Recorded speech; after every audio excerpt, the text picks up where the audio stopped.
जय हिंद। इससे पहले एक वीडियो जिसमें हम बताए थे वैक 12 के बारे में, तो वहाँ कई लोगों ने पूछा है कि सर ऊपर का तार घिस क्यों नहीं जाता है। तो इस वीडियो में हम लोग A to Z समझेंगे। देखिए, रेल का जो खंभा होता है, ये खंभा, इस खंभे को हम लोग कहते हैं मास्ट। ये खंभा कहलाता है मास्ट। एक खंभे से दूसरे खंभे की जो दूरी होती है, उस दूरी को कहते हैं हम स्पैन। एक खंभे से दूसरे खंभे की स्पैन जो दूरी होती है वो लगभग 60 मीटर की होती है, लेकिन ये दूरी घुमाव पर थोड़ा कम कर दिया जाता है। अगर घुमाव ज़्यादा है तो दूरी को और कम कर दिया जाएगा। अब आप देखे होंगे कि रेलवे के ये जो मास्ट होते हैं, इन मास्ट पे कुछ नंबर लिखे रहते हैं। जैसे आप देखिए, यहाँ लिखा है 54/17, ऐसे आप देखते हैं 834/3, ऐसे देखते होंगे। ये नंबर क्यों आते हैं? आप ट्रेन में सफ़र करते हुए इन नंबरों को देखे होंगे। ये नंबर इसलिए बनाए जाते हैं कि ड्राइवर जब लोकोमोटिव ट्रेन को ले जा रहा होता है और रास्ते में अगर उसे ट्रैक में कोई गड़बड़ी नजर आती है कि ट्रैक गड़बड़ है, कहीं टूट फूट हुई है, तो कैसे बताएगा कि कहाँ पे गड़बड़ी आई थी? क्या बोलेगा कि दिल्ली से चले थे, एक जगह गड़बड़ दिखा, खोजिए, तब तक ट्रेनें लड़ जाएगी। तब उस समय वो तुरंत देखता है कि ये पोल नंबर यानी ये मास्ट नंबर कितना है, और वो तुरंत स्टेशन को इन्फॉर्म करता है कि मास्ट नंबर इतना के पास आसपास में हमने गड़बड़ी देखी। तो थोड़ी सी दूरी में खोज लेंगे लोग कहाँ गड़बड़ी है। तो ये होता है मास्ट नंबर। अब आप देखिएगा, जो मास्ट होते हैं इनके बीच की दूरी तो स्पैन हो गई। अब इसमें एक आर्म रहता है, ये आर्म से तार गए रहते हैं। ऊपर के तार को हम कहते हैं कैटिनरी वायर और नीचे के तार को कहते हैं कॉन्टैक्ट वायर। कैटिनरी वायर और कॉन्टैक्ट वायर को जोड़ने का काम जो करता है वो ड्रॉपर करता है। यहाँ देखिए, ये ऊपर का वायर है तो इसे हम लोग कैटिनरी वायर कहेंगे। नीचे का वो जो वायर है ये है आपका कॉन्टैक्ट वायर, यही करंट की सप्लाई देता है। और ये बीच में जो इनको जोड़ के रखता है उन्हें हम क्या कहते हैं? ड्रॉपर कहते हैं। ड्रॉपर आप ये देख सकते हैं, ये क्या है? आपका ड्रॉपर है। इसमें आप देखिए तो ये तो आर्म हो गया इसका, ये पकड़ के रखा है। ये ऊपर वाला कैटेनरी वायर, नीचे वाला कॉन्टैक्ट वायर, और ये जो इसको पकड़ के रखता है ये क्या हो जाता है?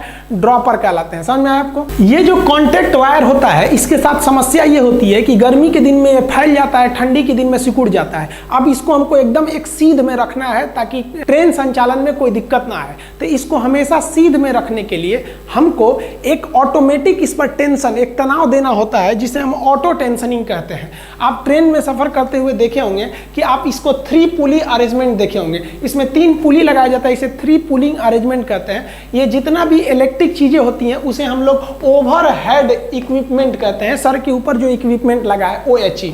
तो इस OHE के 3 पुली अरेंजमेंट में आप इस तरह से पत्थर के टुकड़े देखे होंगे, गोल गोल लटका दिया होगा इसको।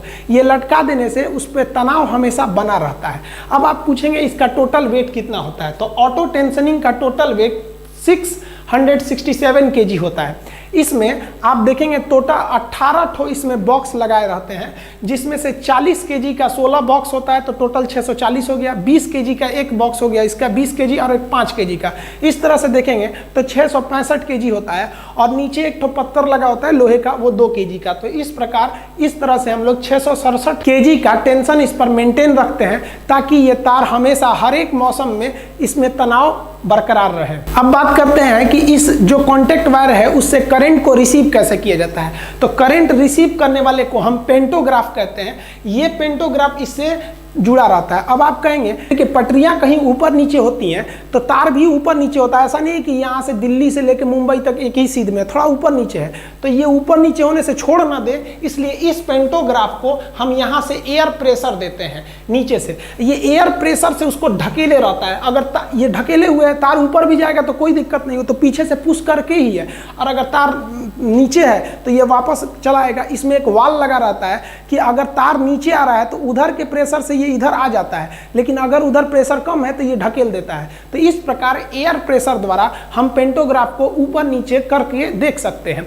अब ये पेंटोग्राफ घिसता क्यों नहीं है? तो ध्यान दीजिए, जो तार होता है ऊपर वाला, वो कॉन्टैक्ट वायर, वो कॉपर का होता है, मजबूत होता है। और ये जो पेंटोग्राफ होता है, इसका जो ऊपरी फेस होता है, जो कॉन्टैक्ट में रहता है वायर के, उसको जानबूझकर हम नरम लोहा को बनाते हैं। क्योंकि 2 चीज़ों में अगर घिसावट होती है तो वही घिसता है जो कमजोर होता है। तो जानबूझकर पेंटोग्राफ का ऊपरी भाग हम नरम लोहा का बनाते हैं कि इसमें घिसावट जल्दी हो जाए। और एक चीज़ और, जो वायर ले जाया जाता है उसको एकदम स्ट्रेट नहीं ले जाया जाता, हल्का सा घुमा के, हल्का सा तिरछा कर दिया जाता है कहीं सीधा, ताकि जो इस पर घिसावट हो वो एक ही जगह ना हो। इस पर घिसावट अलग अलग जगहों पर होती रहती है।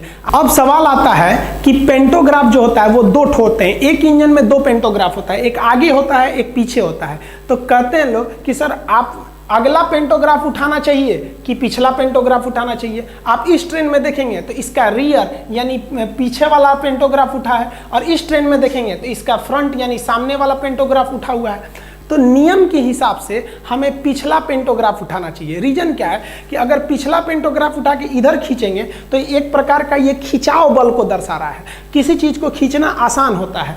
और अगर आप फ्रंट पेंटोग्राफ को उठाकर ट्रेन खींचते हैं तो ये एक ढकेलने वाले पुश फोर्स को दिखाता है, तो पुश करने में ज़्यादा एनर्जी लॉस होता है। तो अगर पेंटोग्राफ आगे वाला रहेगा तो ये पुश फोर्स को दिखाएगा, इसमें एनर्जी ज़्यादा लॉस होगी इंजन की।